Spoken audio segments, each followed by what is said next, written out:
Hello बच्चों, good morning, नमस्कार। आज शुरू करते हैं सॉल्यूशंस चैप्टर का लेक्चर नंबर 14 और ये आखिरी लेक्चर है।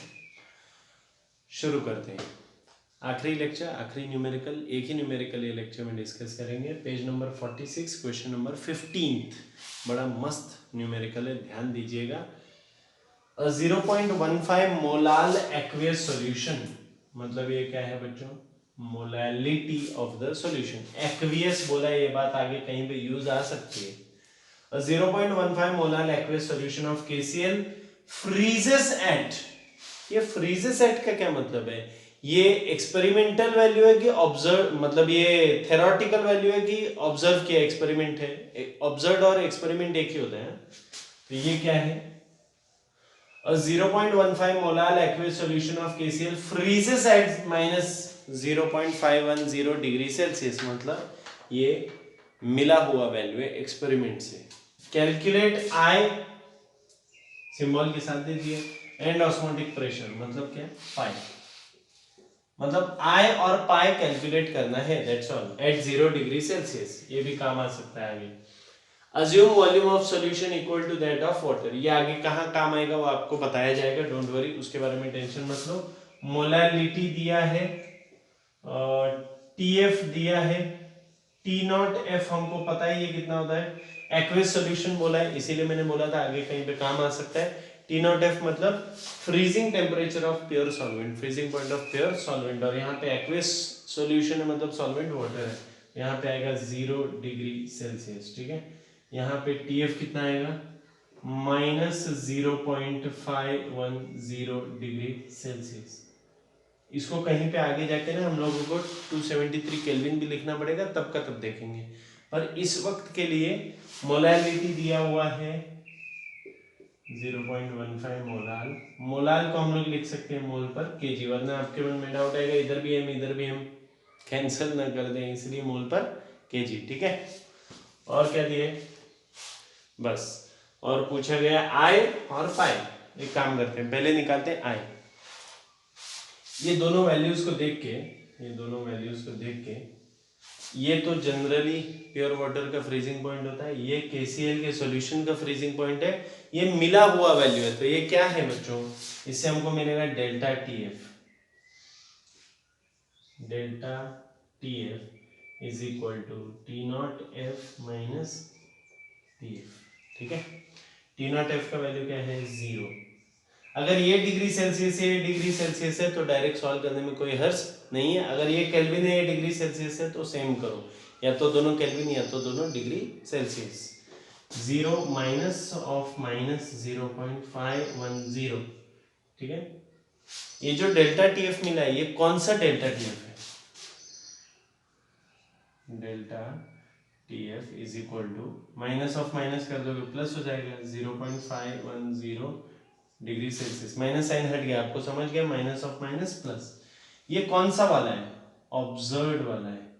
अब आप सोच रहे हैं सर आपको कैसे मालूम? मैंने आपको ये कंसेप्ट पढ़ाते हुए बोला था, बताया था कि जब भी आपको बोला गया ना कि इतने पे फ्रीज हो रहा है, हो रहा है गिवन वैल्यू, मतलब वो हमेशा ऑब्जर्व होगी, एक्सपेरिमेंट करके देखी होगी।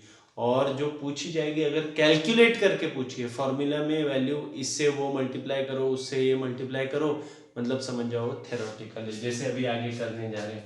ये डेल्टा टीएफ ऑब्जर्व मिल गया, आई का वैल्यू पूछा है, डेल्टा टीएफ ऑब्जर्व मिल चुका है, डेल्टा टीएफ थेरोटिकल मिल गया, तो यूज कर लेंगे, आई निकल जाएगा, मिल जाएगा।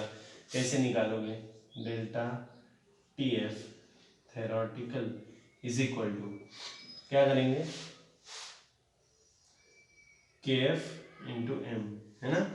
के F into M. K F का वैल्यू क्या होता है? यहाँ पे क्वेश्चन में कहीं दिया हुआ नहीं है, पर फिर भी हमको मालूम है कि के एफ यानी मोलार डिप्रेशन कांस्टेंट, और सॉल्वेंट इधर एक्वेस सॉल्यूशन है तो सॉल्वेंट वाटर है, उसका वैल्यू हमेशा 1.86 होता है,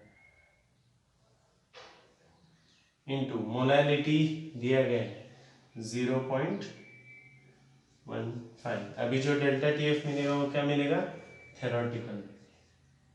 डेल्टा टी एफ थेरोटिकल कीजिए कैलकुलेट, 1.86 इंटू 0.15, 1.86 इंटू 0.15, वैल्यू आएगी 0.279, 0.279 केल्विन चलेगा, डिग्री सेल्सियस भी चलेगा।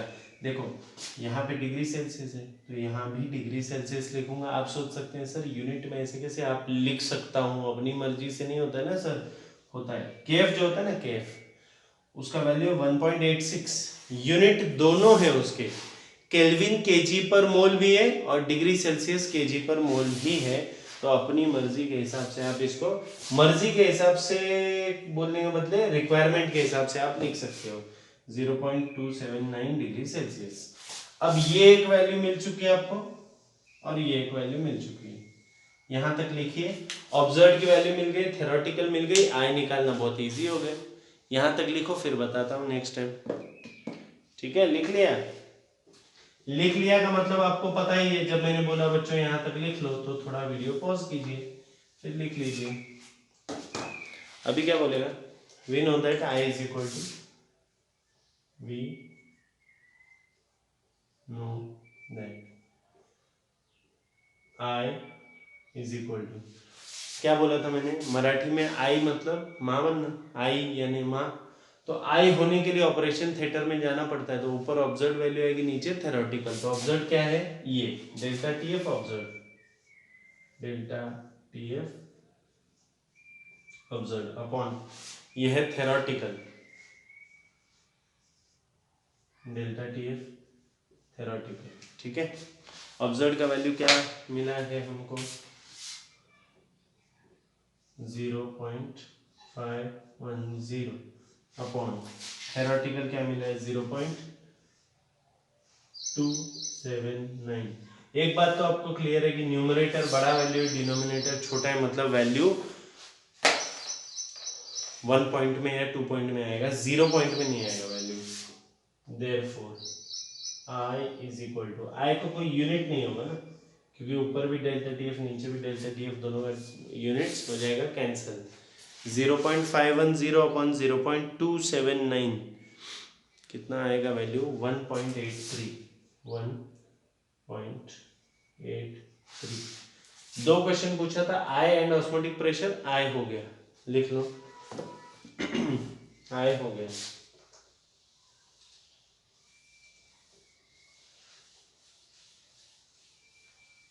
डन, चलो ये वैल्यू आगे यूज करना है आई की। ठीक है, 1.83 दिख रहा है आपको स्पष्ट, 1.83।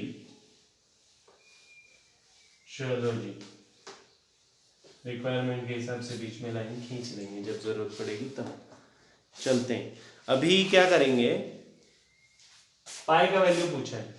एक बात बताओ, पाई कौन सा पूछा होगा, calculate I and osmotic pressure at 0 degree Celsius, जो भी पूछेंगे ऑब्जर्व ही पूछेंगे। थेरोटिकल शब्द दिया है क्या उधर, नहीं दिया, मतलब आपको पूछा जाएगा पाई का वैल्यू ऑब्जर्व वाला, एक्चुअल पाई। और एक्चुअल पाई निकालने के लिए आपको पहले थेरोटिकल पाई निकालना होगा, फिर i is equal to observe upon theoretical, उससे सॉल्व करेंगे। शुरू करते हैं, pi is equal to M R T, सही है, okay, pi is equal to M R T, और एम को हम लोग क्या लिख सकते हैं बच्चों, M is molarity, molarity is number of moles of solute upon volume, तो मैं क्या लिख सकता हूं N2 RT the whole upon V, this is pi, but this is pi theoretical. Why it is theoretical?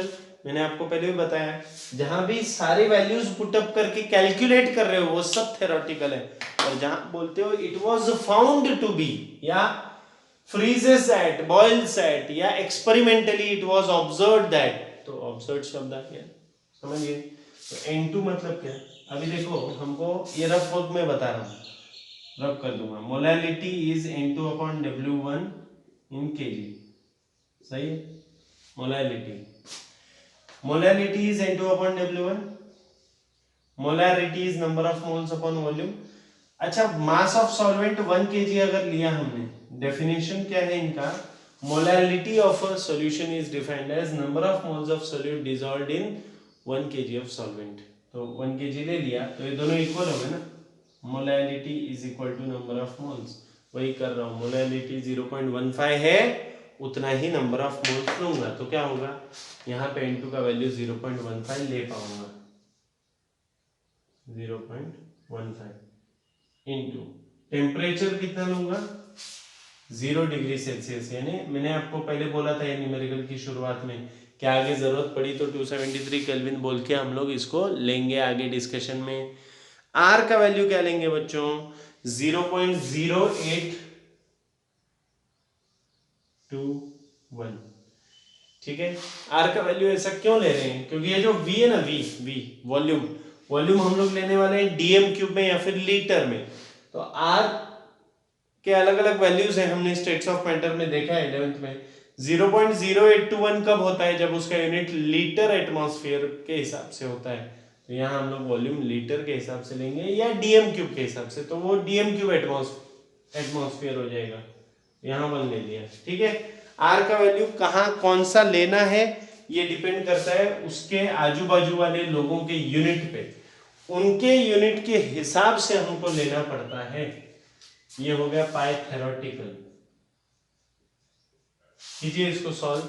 Denominator तो 1 है तो इसका कोई टेंशन नहीं, ऊपर के तीनों लोगों को मल्टीप्लाई कर दो, 0.15 इंटू 0.0821 इंटू 273, कितना आ रहा है वैल्यू 3.36, दिखाई दे रहा है क्या आपको 3.36, और यूनिट होगा एटमॉस्फेयर।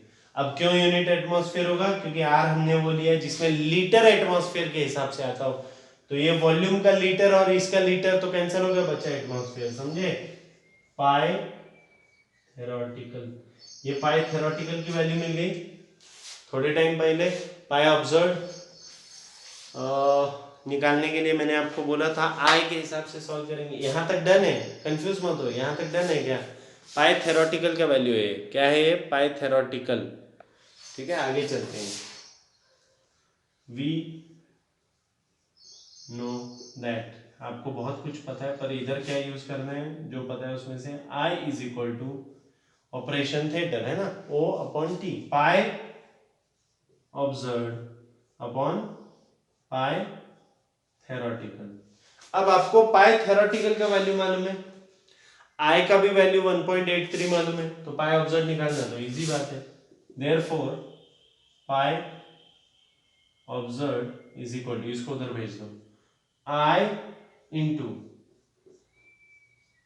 पाई थेरोटिकल, ठीक है। आई का वैल्यू क्या बोला, क्या निकाला था थोड़े टाइम पहले 1.83 इंटू पाई थेरोटिकल कितना है 3.36, तो पाई ऑब्जर्व कितना आ रहा है, करो कैलकुलेट।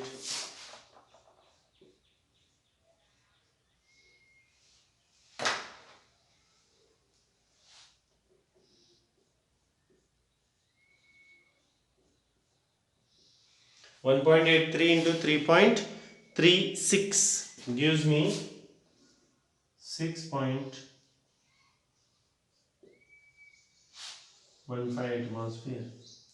आई का वैल्यू 1.83, वो एक क्वेश्चन का आंसर था, दो चीजें पूछी थी ना, आई एंड पाई, तो आई निकाल दिया 1.83, ये pi observed is the final answer 6.15 atmosphere. Are you getting this, okay.